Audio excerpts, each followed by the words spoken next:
Welcome, ladies and gentlemen, to the Soulful Hunter podcast. I am your host, Johnny Mack.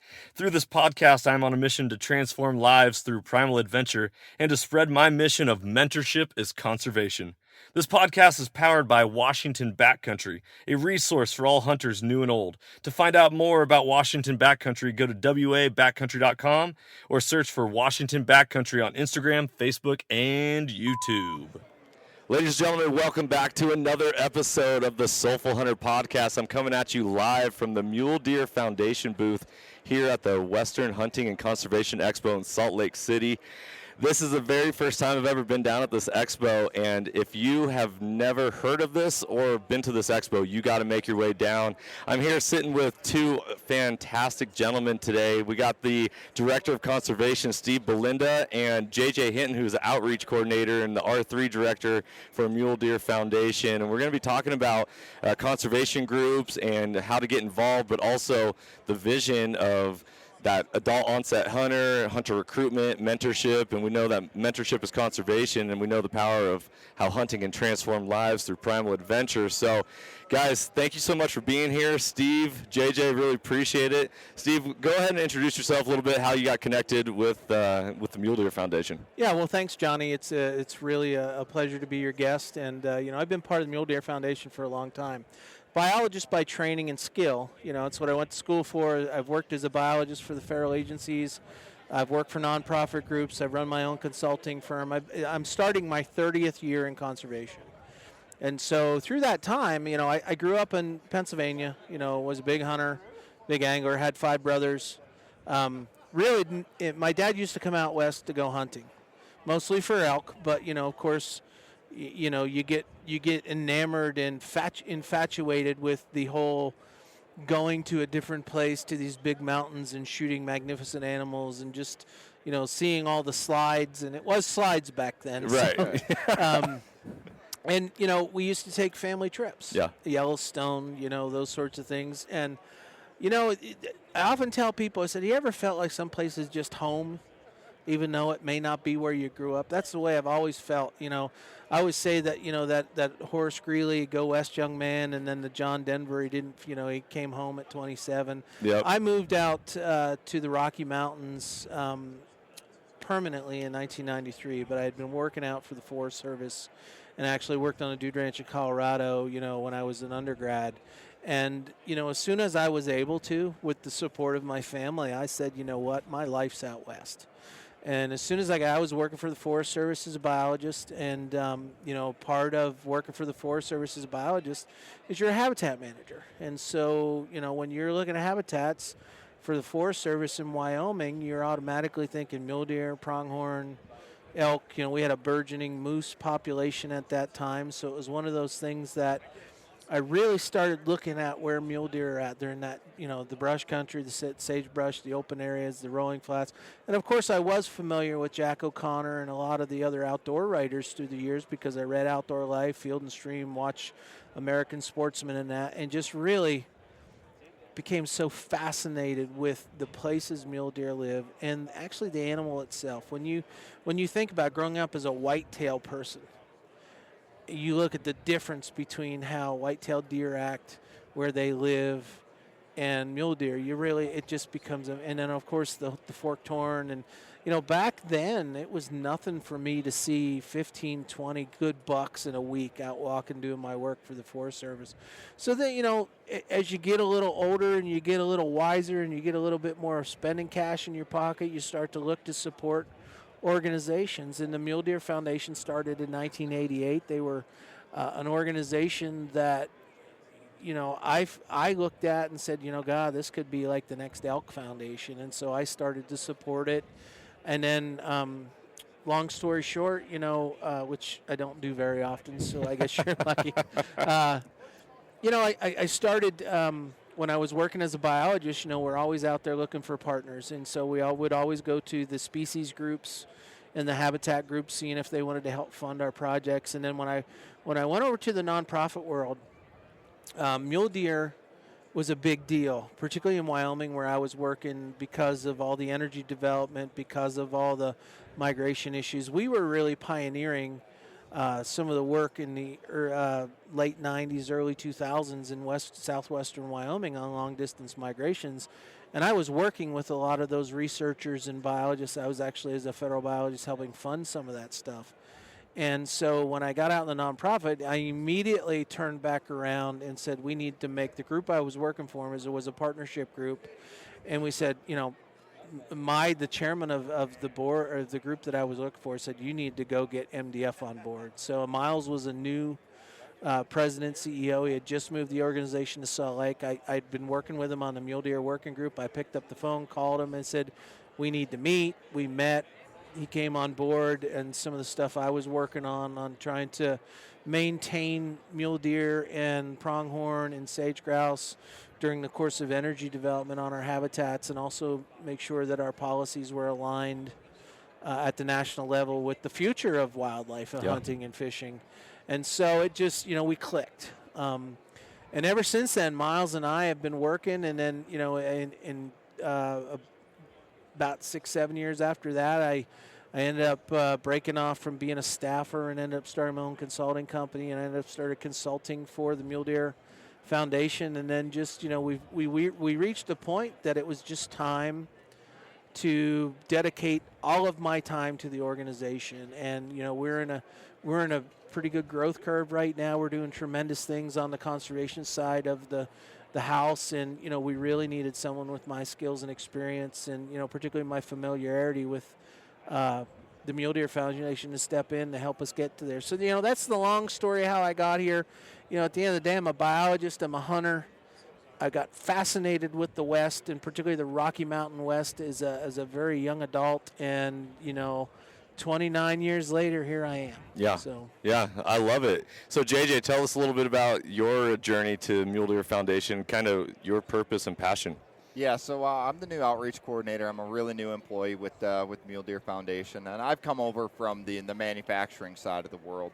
I was a guy that coming out of college didn't have much direction in life. I was kind of rolling around and sowing wild oats. But when I got into my mid-20s, I made the decision that I wanted to get involved in hunting and shooting and find a full-time job that allowed me to be involved in this. And I actually went back to school for gunsmithing, not because I ever wanted to be a gunsmith, but because I wanted to work in the firearms industry. And I worked in a place in Minnesota where we had a lot of great manufacturers in that area. And I was lucky enough to start with Federal Cartridge, loading shotgun shells on the floor, weekend overnights. Yeah. Back when the 410 Judge pistol was the newest, best thing, that's all I was loading. And kind of worked my way through the Federal Cartridge and Vista Outdoor family. Spent some time in the quality department, did some ballistics work, worked with Weaver Optics for a couple years doing product development and warranty returns and inspections. Meandered my way up to the corporate office doing media relations with Vista Outdoor for Federal Spear, CCI, and Savage Rifles while we own them. I'm somebody that's I grew up hunting. I'm passionate about hunting and shooting, and I'm passionate about getting people involved in hunting and shooting. It's a very fulfilling thing for me, both sides of it, and being able to be hunting and shooting. I can go out and be out 365 days a year, find something to go do to stay busy, to find fulfillment in my life. And so as I've gotten meandered forward, I wanted to get involved in conservation. And Mule Deer Foundation is a group that I've known a fair amount of people that have worked in the organization, that have come and gone, and people that are currently working in the organization. And so when this position came up, it just felt like a really good fit for me, an opportunity to build something and start doing something to give back to hunting and giving back to conservation, and something that I've received so much from in my life. Man, it's so cool. All right, so we got people in the hunting world, they hear this term conservation. And I've even done podcasts on like the concept of conservation. Right. We know that conservation is leaving something for the next generation. Making sure that you have some in reserves, that it's going to last, and then be able to replenish and continue. That, and maybe our listeners don't know this, that hunters and fishermen are the largest donators to conservation. $3 billion annually go into putting, habitat and wildlife restoration and all that stuff. Yeah, we call that the user pay model. The user pay model. Yeah. Yeah. So it's the actual users that through license revenue that's generated when we purchase a tag, that goes directly to the state agencies that manage our wildlife. And then there's also the excise taxes on our firearms, our ammunition, and then, of course, on fishing tackle that ends up going through a federal process and then getting distributed back to the states.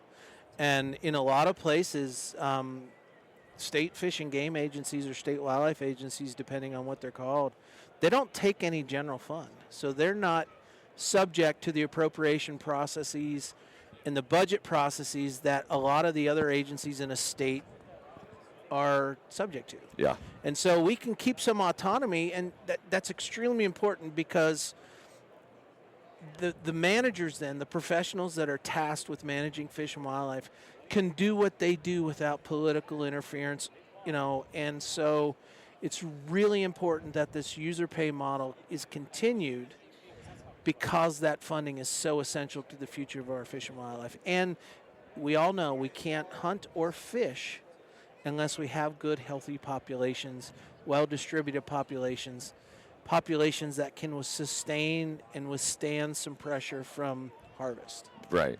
Because it's not just the hunters you're competing against, also the predators and nature and all that system, stuff. And we're just part of it. So. Yeah. So, JJ, tell us a little bit about your mission now here at the MDF with R3. What is R3? I've talked a little bit about it on the podcast before, but for any listeners who are now picking up on this specific episode, what is R3? What is the purpose, passion? Well, at its core, R3 is really recruitment, retention, and reactivation of hunters. It's really making hunting more accessible to people that maybe don't have the opportunity, didn't grow up in a hunting family, didn't grow up around hunting. So that's where the recruitment side of it is. Retention. Throughout our lives, people have exterior pressures. We have kids. We have soccer practice and baseball games. And we all get these older.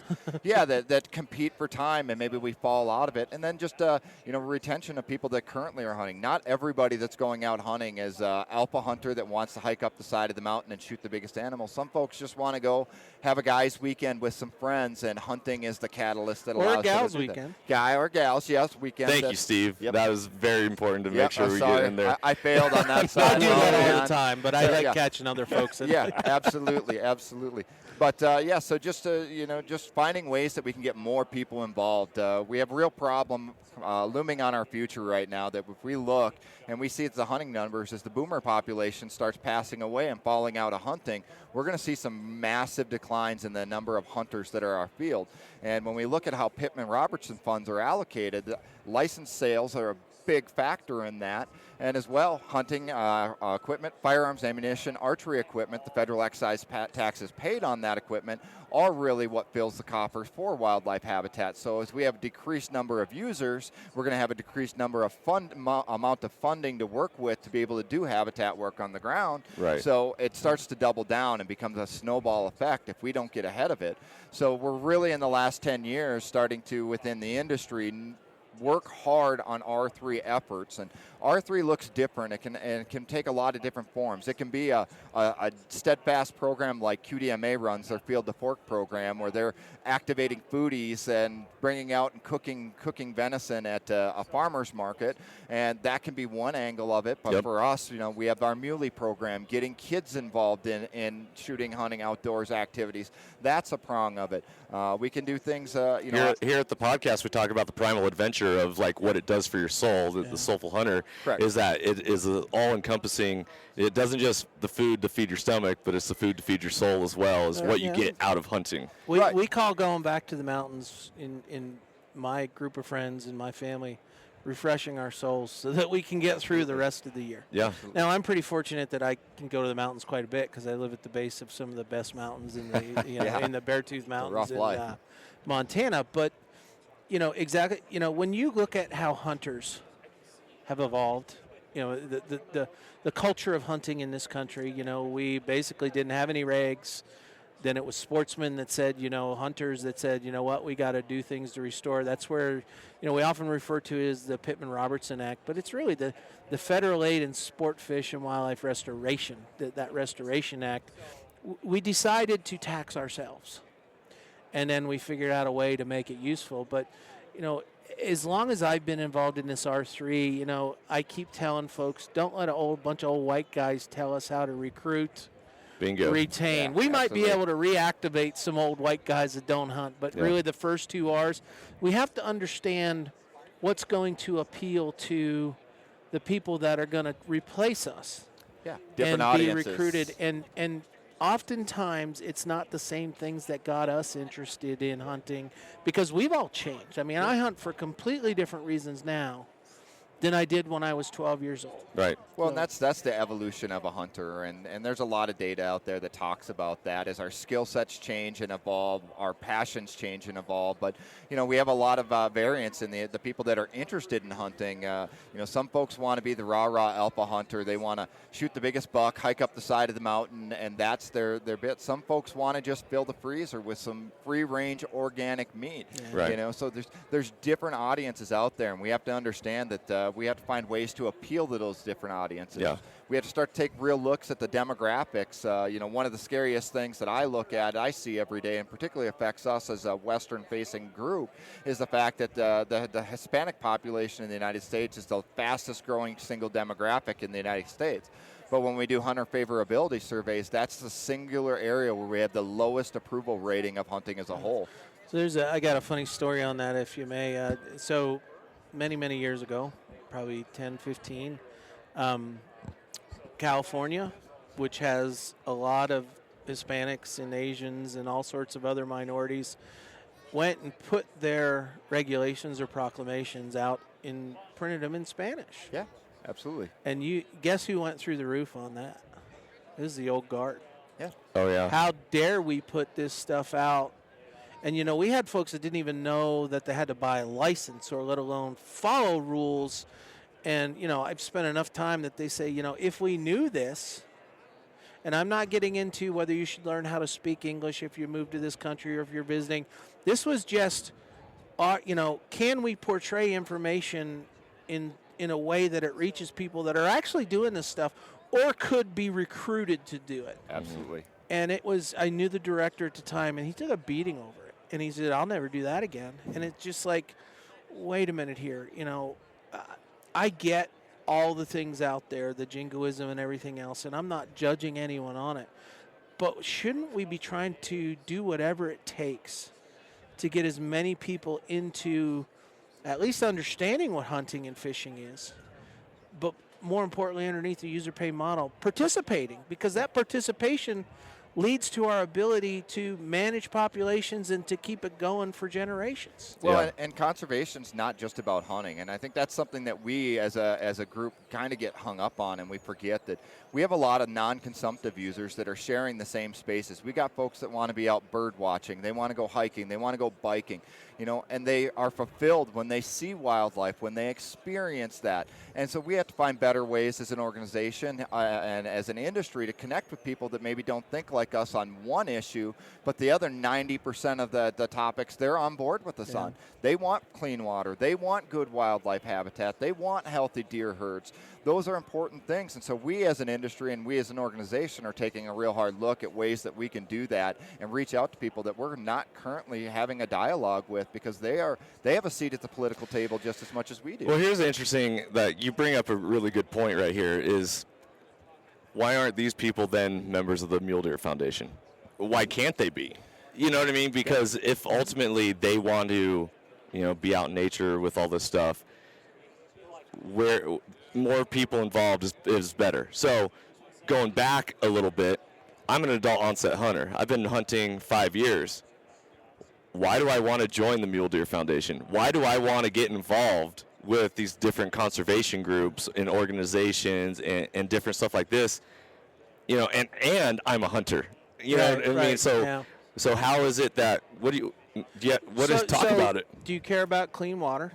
Yep. Do you care about clean air? Yep. Do you want a healthy environment? Yep. Those three things right there are probably universal to everyone in this country. So how do we get those things? Well, we get that by taking care of the lands. When you look at what we do at the Mule Deer Foundation, we go into landscapes. We're a habitat organization. We go into landscapes and we try to restore them, enhance them, or protect them and conserve them in a way that not only produces good habitat for mule deer, but become the filters for clean water. That, we all know the carbon cycle with oxygen and carbon dioxide in, oxygen out. When you look at the shrublands in this country, they are huge lungs for clean air. Right. And then, the healthy environment, there's so many other benefits. Whether you're a hunter or not, if the Mule Deer Foundation is successful on a piece of ground, when you hike that, there's going to be wildflowers, there's going to be insects, there's going to be birds, there's probably going to be a good maintained trail or access point. Absolutely. There's going to be mule deer, there's probably going to be elk, there might be white-tailed deer, there might be moose, there might be cougars, there might be bears, there might be, the list goes on and on and on. And, we don't discriminate whether you're a consumptive or non-consumptive user, meaning do you hunt or not? If you care about the future of mule deer and other wildlife, you should join one of the organizations. We hope it's MDF. Right. Because we can show you what we do. We are spending millions of dollars a year on the ground. We've got 150 plus chapters. We've got thousands, if not tens of thousands of volunteers going out there ensuring that the places we want to go recreate are going to be quality places. And that comes right back to, are you going to have an enjoyable experience out there? If you're walking in a trash field, denuded landscape that has people, abusing the land and you don't see any wildlife in that, probably not. Yeah. You go out there and you see the things that I've talked about, you might say, Colorado has a campaign called Hug a Hunter, meaning no matter who you are, if you enjoy living in Colorado, particularly the outdoors, hunters have made that happen. We could probably say the same thing. I don't want anyone randomly coming up and hugging me, particularly if it's JJ, but, and my wife might not like that, but, we really need to be cognizant of what all of the groups do. Yeah. We can hold our own. We need to tell our story better. We need to make the connections to the non-MDF users better. But at the end of the day, we're having significant, tremendous impact. We are a nationwide group that focuses on the range of mule deer and black-tailed deer, and we can influence that. We're also influencing policy. We're making sure that elected officials do not hinder our ability to take care of our wildlife and our habitats out there. And, some people say, so what? There are a lot of folks that don't like hunting. There are a lot of folks that want to go out and, become the robber barons of the past and just use our natural resource capital for making profit. We're on those front lines making sure that doesn't happen. So let's take it down even smaller. So MDF is a national organization. Right. I'm from the state of Washington. We have mule deer here, but what does Mule Deer Foundation do in the state of Washington, or how is it that things are, like, I join, what's the membership cost? I think it's $40, $35 or $40, yeah. Where do my dollars go? So 86% of that, of every dollar we get in at the Mule Deer Foundation goes back to what we call mission accomplishment. And then of that, a significant portion of goes on to the ground. I don't know the exact breakdown of every dollar, but what we can tell you is that the people we have working for us are out there fighting on the scenes. Yeah. We're out there raising money. I've personally raised a couple $1 million in the last few years because I have the ability to get paid. Let's face it, organizations have to function. They have to exist. They need money to exist. So when you pay some money, part of that goes to that, the overall existence of MDF. For the people that are fighting for you on the front lines. Yep. And then, our local chapters generate local money. And then we go out, people like me, I go out and I work on larger grants, landscape projects and that. And we've brought in, I think we were talking about it yesterday, I think we're up to like $7.2 million this year on our stewardship program, and I'm bringing in a couple million on the larger landscape federal partner and state partner grants, which our migration initiative is part of that. And so we're using your dollars to leverage 1, 2, 3, 4, 5, 6, up to 10 times. Yeah.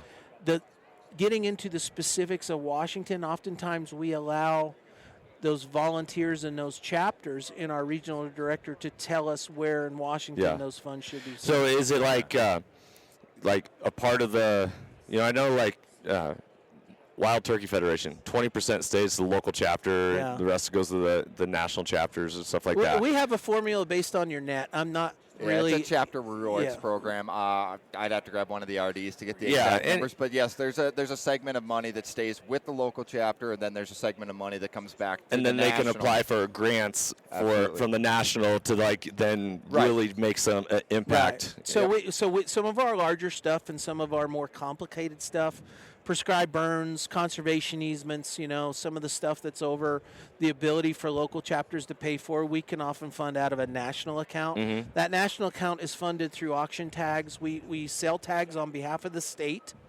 We generate high dollars. We get to keep, in some states, a portion of that. A lot of states, all of it goes back to the state, to Right. a license coalition. But then we put a bunch of that money, and I don't know the percentage, into a special fund that then we at headquarters, when we see either a project proposed or we know of a project, we can then apply. And so there's different pots. And then a guy like me, I go out there and say, okay, who's funding stuff right now? Is it feds? Is it states? Is it private corporations, donations, corporate partners? I can say, okay, we need to go get some fencing to keep deer out of the canals Right. for the Central Washington project. And I actually have a grant in right now we're hoping to get, because that's a need that's been out there. When I did the research on that one, God, it's back 30, 40 years that they've identified this need to keep deer from getting into those Central Washington Project canals. And, we're still to this day. And is it expense? Partially. Is it, some of it's just focus. Mm-hmm. Some of it's just and this is where I think we can really step up. We can look at those things that maybe you can't fund, and we can cobble together a whole bunch of money through partnerships and then go fund it. Our stewardship program is growing, and that's working with the Forest Service, going out and doing landscape projects, treating timber that needs to be thinned, doing prescribed burns, replanting areas that have lost their mountain shrub community, fixing wet meadows, stabilizing stream banks, closing roads that need to be closed, or opening them up where they need to be absolutely. open. And Yeah. so all of this comes into play, and it's almost we're at a super exciting time right now, because our growth on this stuff is really starting to pick up. As a snowball rolls downhill, it Yep. gains momentum and it gains mass. That's sort of where we're at.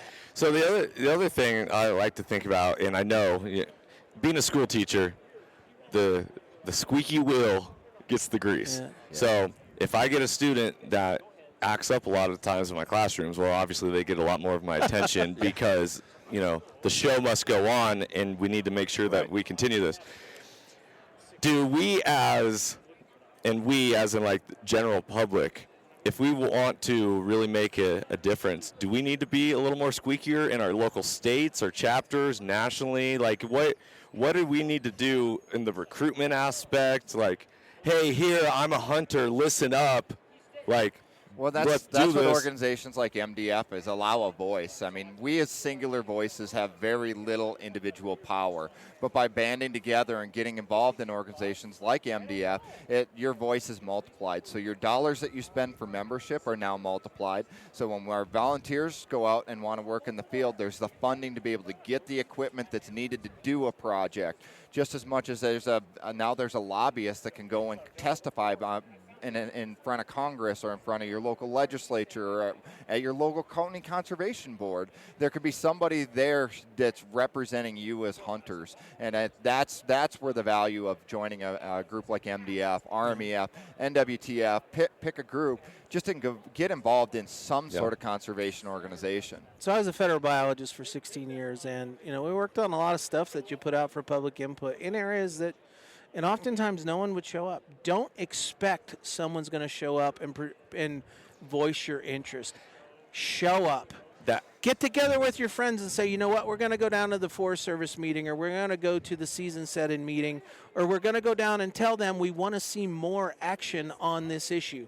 Because you know what Marker Mead said, don't expect, or what about a small group of people changing the world, because it's the only thing that ever has. Yep. Yeah. If you don't show up, don't expect anyone else. Oftentimes, employees of state or federal agencies, and even some of our nonprofit organizations, we may not show up, or there may be reasons we can't say anything. Yeah. But as Joe Q. Public or Jane Q. Public, you can walk in and say, this is my resource. Yeah. I care about it. I'm a hunter, and I want you to consider my future in the decisions that you're making. So and then hold people accountable. Yeah, absolutely. This brings up a quote that I had to pull up on my phone because this has been something that really impacted my life, and I think people really miss this point. This is from World War II with the Nazi movement and all that. So it says, first they came for the communists, and I didn't speak out because I wasn't a communist. Then they came for the socialists, and I didn't speak out because I was not a socialist. Then they came for the trade unionists, and I didn't speak out because I wasn't a trade unionist. Then they came for the Jews, and I didn't speak out because I wasn't a Jew. Then they came for me, and no one was left to speak. Yeah.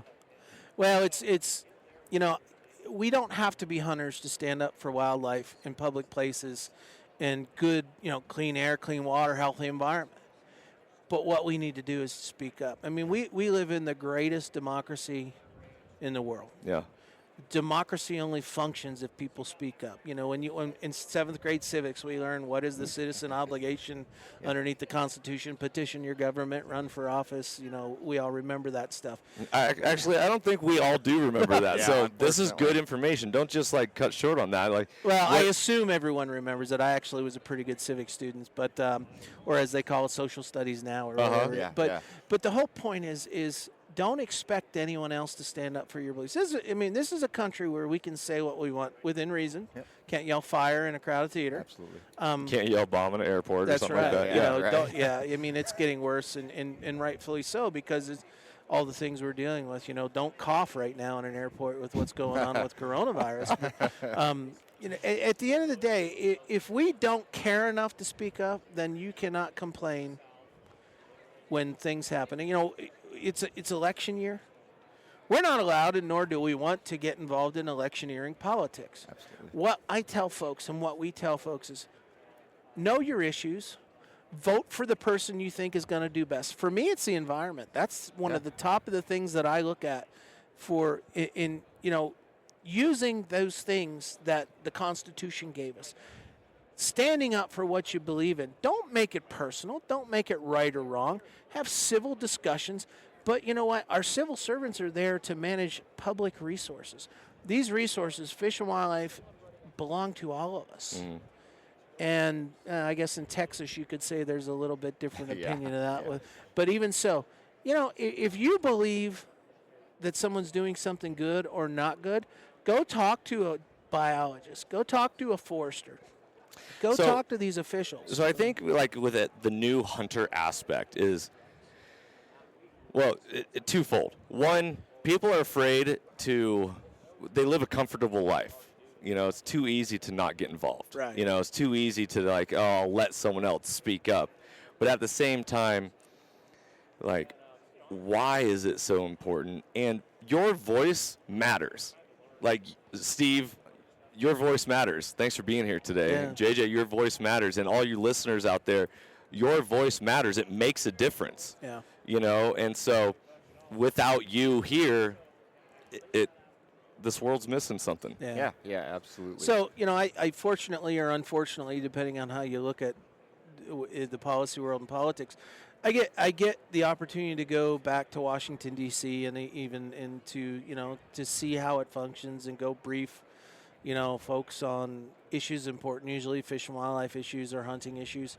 And you know what they tell us? The number one thing that those elected officials is when you are living in someone's district and you pick up the phone or write a letter or write an email and call them and say, I care about this. And when we look at how people, what passes and what doesn't pass, usually those elected officials are voting with what their constituents believe is the right thing for them. And so we tell people, it doesn't take much to get online or Google what your elected officials. Who represents me? Just put who and make represents a call. me. Well, I mean, it's amazing. These people that work in these offices, when they answer the phone, that's their job to record your opinion. Yep. Right. And pass it along. And then pass it on. Yes. And I think you'd be shocked if you actually talk to a lot of those people how few calls they get on most issues. It's the same 2 or 3 people that are calling every day.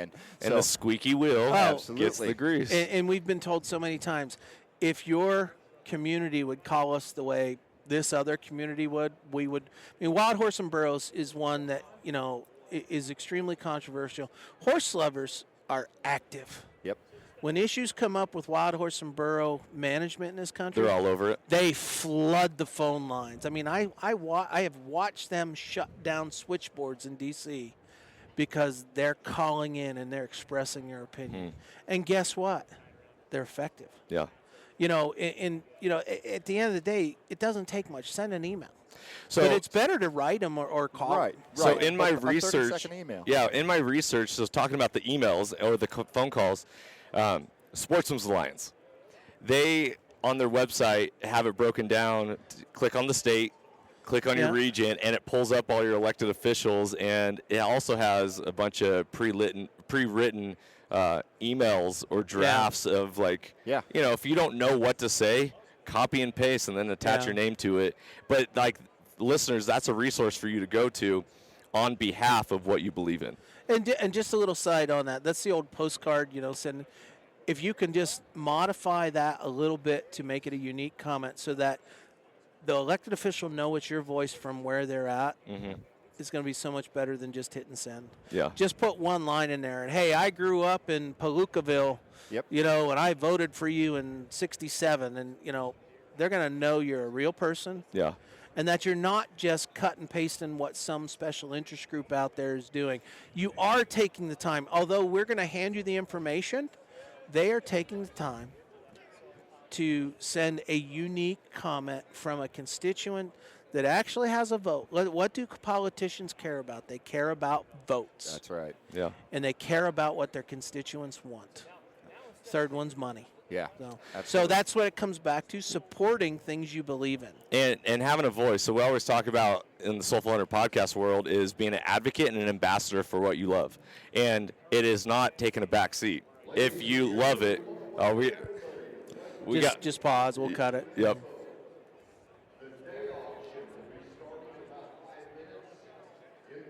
This is a good episode, by the way, guys. I don't know what you guys end up getting a lot of the times, but people need to hear this. Yeah. Awesome. We don't advertise ours enough. I mean, we really We're don't. fledgling, though. I mean, we're We still pretty didn't want to small. start off going out there because we didn't know. I mean, I basically convinced Miles, hey, I want to do a podcast. I want Joe to host it for me.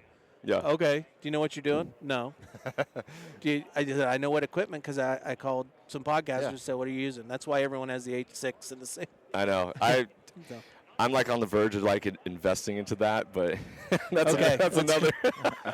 Cut. Back on track. Back on track. All right, so back on the mentorship or the conservation. Where were we? Well, we were talking about cut and paste. Oh, voice. Yeah. We were talking about advocacy and ambassadorship for what you love. You cannot sit in the back seat and allow other people to speak up. Like, you love it, then go wave a flag and say, this is what I love. We'll talk about it. Yeah, man. I mean, But I be just, respectful. I just read an article on this recently of a hunter out in New York. He was talking about he'd worked in this office with the same guy for the last 10 years, and it wasn't until his coworker happened to walk by and he had a hunting photo up on his computer. And he's like, you're a hunter? He'd worked with the guy for 10 years. He didn't even know his coworker was a hunter because Exactly. he was afraid to talk about it. Well, we have nothing to be ashamed about. We usually don't have that problem at the Mule Deer Foundation. No, well, I do. I'm a school teacher. Yeah. And so My wife's a school teacher. She hunts. Our kids hunt, but she very rarely is taking that in. So my daughter, she killed a pretty nice mule deer her second year hunting. It was in the MDF magazine, and it was funny because the kids in her class, particularly the boys, oh, you hunt. She's like, yeah, and guess what? I packed it out myself too, I think people would be amazed to find how many people either are hunters that work with them, interact with them on a day-to-day basis, or have a core interest. Yeah.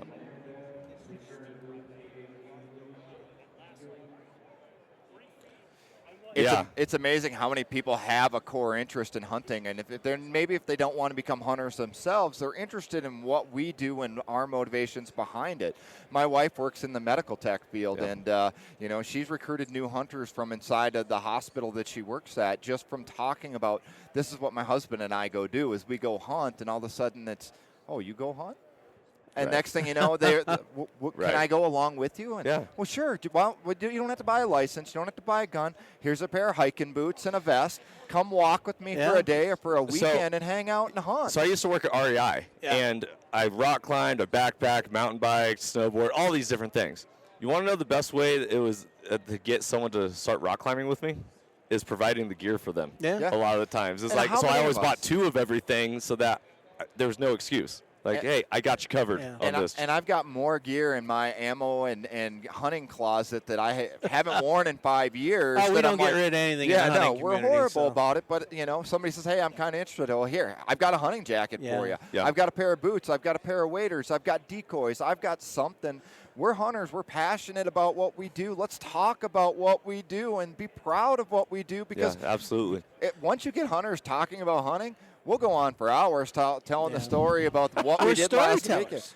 weekend. I mean, most hunters have stood around a campfire, usually with an adult beverage in our hand of some sort, and so we come in, the 3 of us come in, we're back, we all hunt on our own, we come back to camp.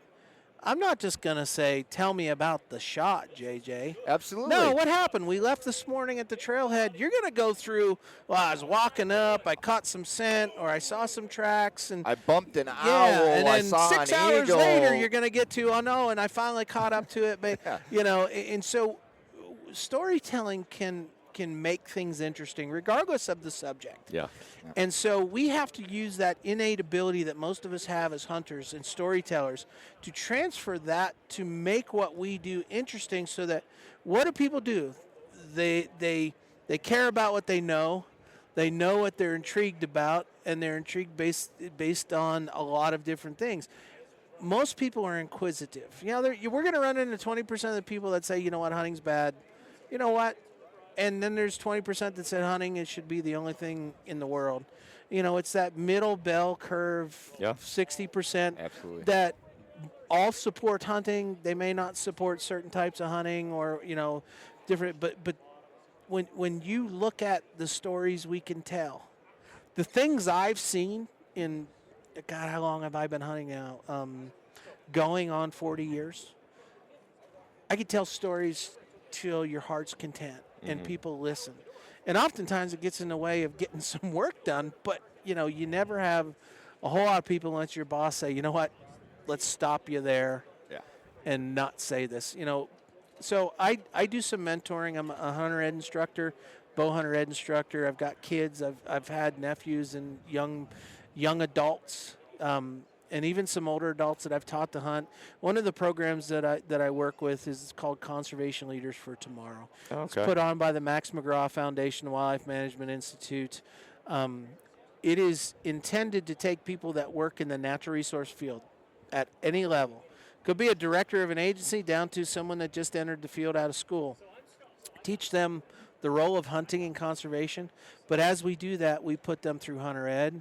We get them shooting guns, and at the end of the day, it culminates in a upland game hunt, and then we feed them, and so they go through this. It's a transformation week, and I can tell you that we try to get folks that aren't like us, and when we talk about diversity and how we talk about things, every instructor that's part of that, and there's 200 plus instructors that do this. Every one of us gets so jazzed and so fired up at the end of the week because we've learned something from someone that was inner city, that wildlife to them was the vacant lot with weeds growing out of it at the end of 2 million. And they're coming to a program and they're telling us, this is the way I think. These are my perceptions.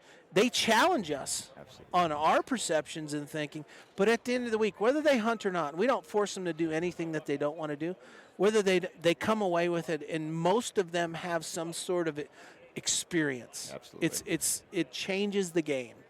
And if we could do that more, now that's an intensive, week-long, 14, 15-hour days. It costs money. But we need to be thinking about, as a school teacher, do archery in the schools. So I just brought in National Archery in Schools program at my school this last year, and we are officially. So I'm actually going to here at the expo check out the tournament and whatnot. But that was the thing, is like I didn't even know that existed. They have fly fishing in the schools too. And so I also wanted to try to get air gun, you know, like that's going to be a real tough bridge to cross in my school and my environment. And we still have schools that offer hunter ed as part of the curriculum. it should. I got my hunter ed. I got advanced hunter education in the school. Schools offer driver's ed. Why not offer hunter's ed? Yeah. You know, like talk about life skills. Yeah. You want to be self-reliant? Oh. Well, the other thing is we seem to make electronic. We're all sitting here with our smartphones in front of us. I got a tablet right over there. I can tell you I'm a techie, you know. And we want to denigrate technology. My kids love it. They absolutely love it. But you know what? They also use it to learn. My son knows more about fish right now and sharks than most biologists do because that's all he does. He's 11 years old. We were just in Monterey in January. He was telling the aquarium people about stuff. And my boys about dinosaurs. Yeah. And so what I tell folks is don't tell them to put it. You know what? Be a dad. Be a mom. You know what? It's time to shut it down. We're going on a hike. Yep. And you know what? 2 minutes into that hike, they don't care about that anymore. Right. So it's not just the item. It's the fact that we need to work the outdoors into our daily lives, however it is, and have a respect that we can probably reach people with smartphones and tablets and apps that we can't reach through the traditional ways of doing things, like trying to take someone hunting right away. Right. You know. Yeah. It's weird. We need this technology to connect, but yet we need it to connect us so that we can disconnect, therefore disconnect from society, but then get out in nature and connect with ourselves and our creator and all that. It's like There's really no doubt about it. this dynamic. Well, let's face it. I mean, we're all using a mapping program on our smartphone. We're all posting, phone calls. I mean, I've been on hunts where a rifle shot goes off, and the next thing you know, there's texts flying around. Who got what? It's just like, I probably shouldn't say anything, but there was about 15 years ago when they were still using FRS radios. Yep. You know, I was on a hunt, and everyone had a call sign and was supposed to check in, and I just turned mine off. Yep. And I went back midday to get lunch at the camp, and where have you been? What do you mean, where have I been? What did you see? I said, well, we'll talk about it over lunch. You know, it's a safety thing for me. Yeah. But they were using it as, you know, hey, what are you seeing? You know, whether that violates law, I don't know. They weren't guiding each other to it. It was that instant need for information. Yep. Yes. And that, you know, instant gratification. Game cams are doing that about now. That build up, man, that you're missing out when you're doing that. We have Anticipation. folks that are using game cams in real time. And guess what? They're probably making a decision whether they're going to go hunt.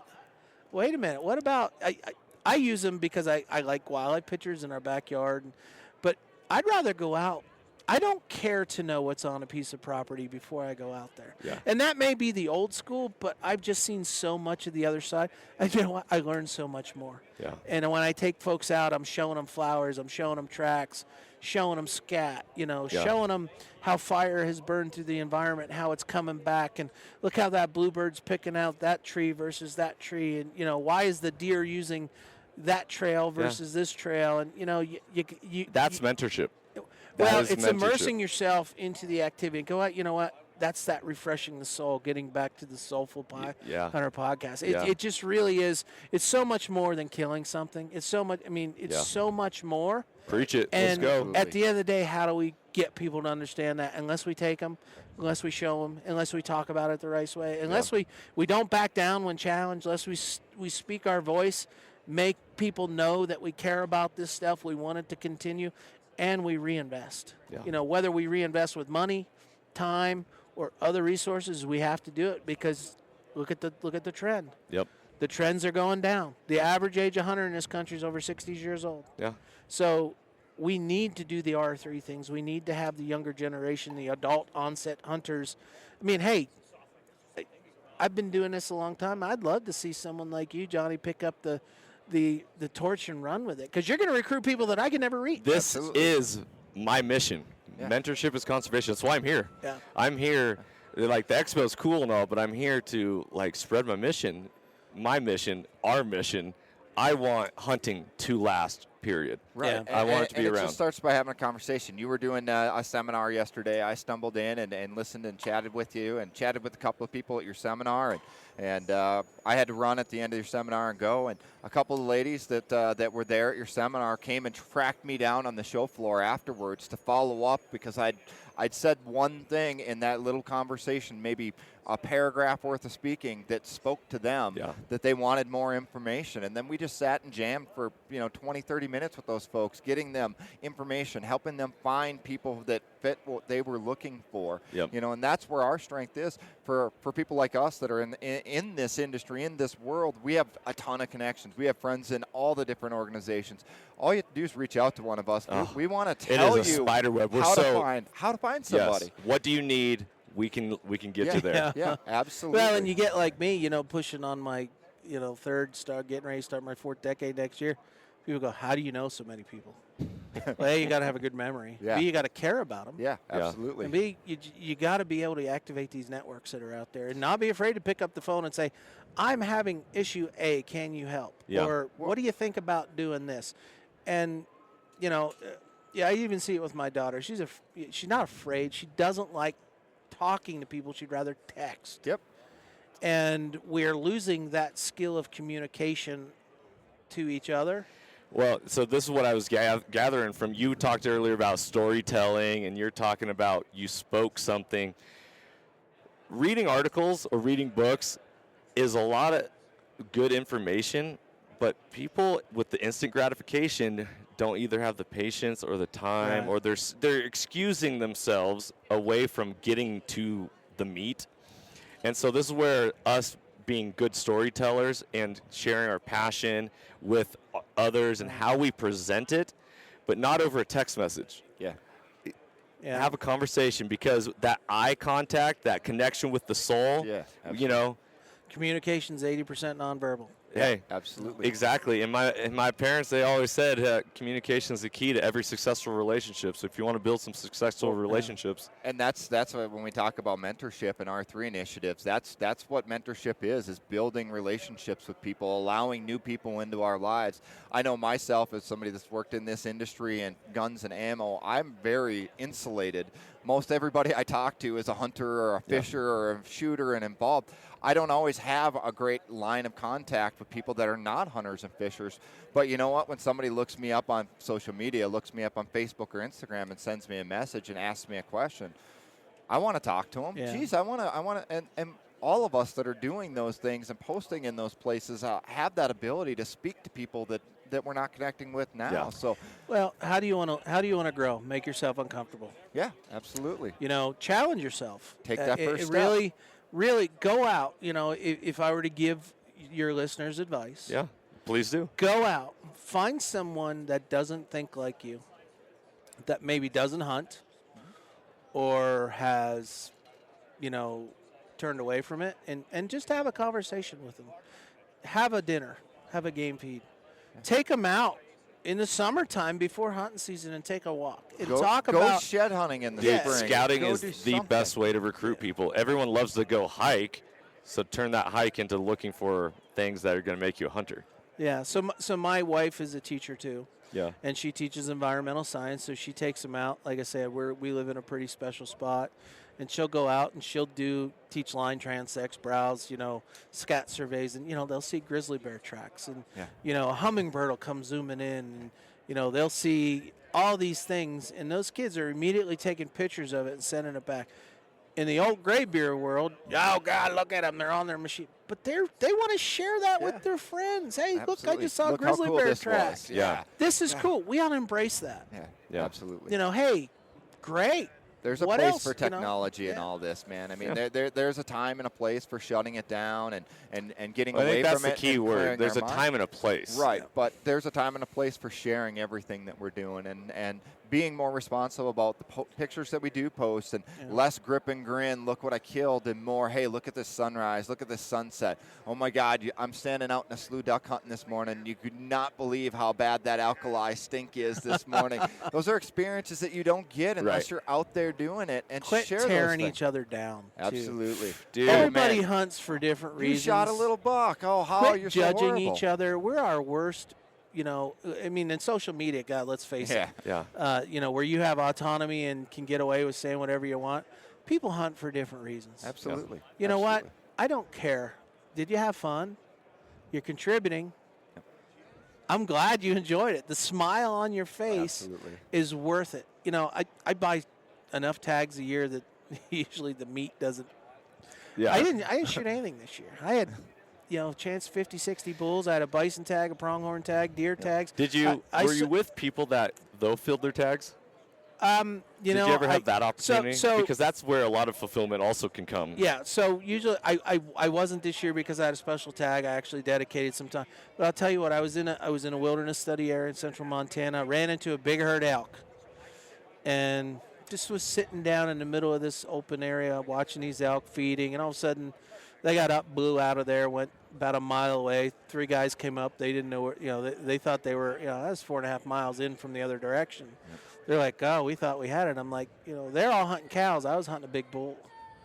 They're like, I said, so you're what spooked those elk? They're like, what elk? I said, those elk. And I pointed to them about a mile away, and I go, well, how do we get to them? So I said, go down there, So they took off, and they said, how do we get out? I said, same way you came in. They started thinking about it. Well, is it worth it? So long story short, I hike out. I get back. I'm driving back to my camp, and there's a group of 9 hunters. Yeah. And I pulled up. I had to open a gate, so they opened the gate for me. Stopped. Do what we do. We chat. Yep. Hey, have you seen anything? Now I'm hunting a big bull. I got into a big group. There was a bunch of little bulls. Well, we're hunting cows. It's been tough. I said, well, about 3/4 mile due north of you right now on this ridge here. I said, there's a herd of about 200, and there's a ton of cows in there. Really? I said, yeah, just follow this. I showed them how to get there. And they all got excited, and they left. So I left. 2 days later, I was coming out of a trailhead, and one of the vehicles pulled up, and the guy rolls these out. He goes, thank you so much. So cool. He goes, we were having such a hard time. We went in there and shot 5 or 6 cows. My dad got one, so, and I said, you got them down in that hole, didn't you? Yeah, we did, so it was a little tough. But they were just they go, listen, if we see a bull, let me get your cell phone number because, you know what, we want to pay it back. And I could have kept my mouth shut. Yeah. I could have not told them about it. But the older I've gotten, I want to see everyone to be successful. Yeah, absolutely. I'm not going to, everyone says don't share secret spots. I mean, you see people getting threats online. How dare you? What? What? Don't hotspot. Oh, my God. Hey, there's no such thing as a hidden honey hole anymore. And if we don't get people successful, they're not going to enjoy it, particularly other different types that may not be as skilled or as experienced as me. Well, in the teaching field, I talk about it all the time.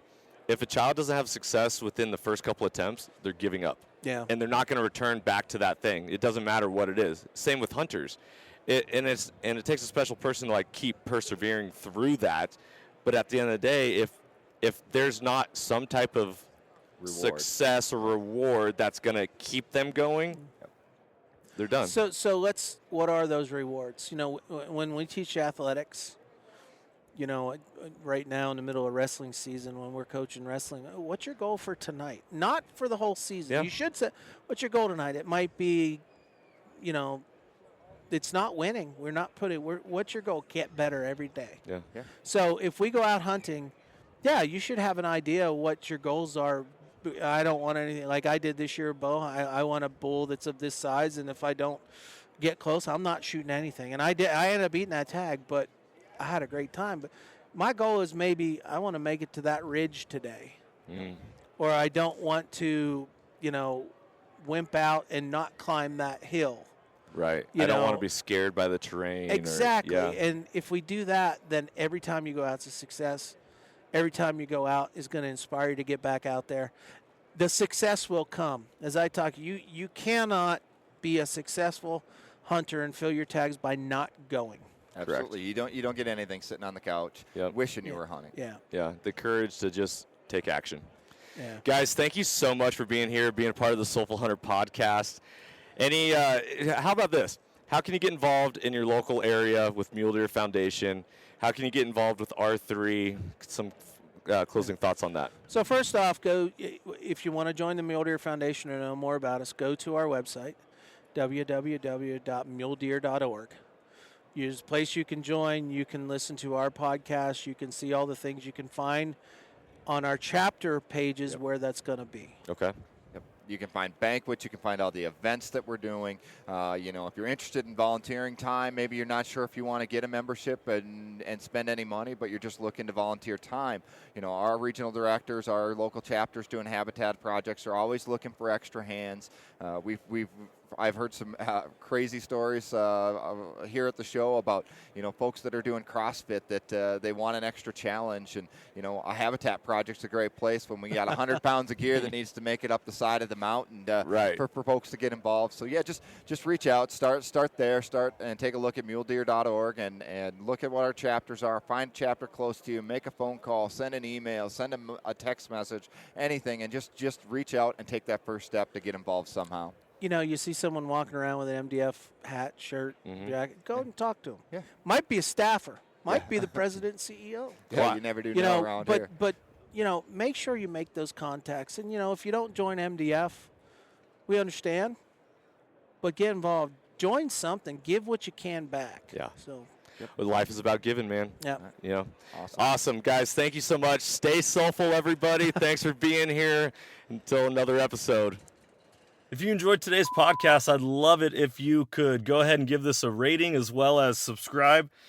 Also, you can check us out on Instagram under the Soulful Hunter Podcast. Make sure to tag us in pictures and posts and use the hashtag Soulful Hunter. To find out more about the Soulful Hunter Podcast, go to soulfulhunter.com and be sure to follow the podcast as we are going to be bringing you a lot of great information, insight, and changing lives through primal adventure.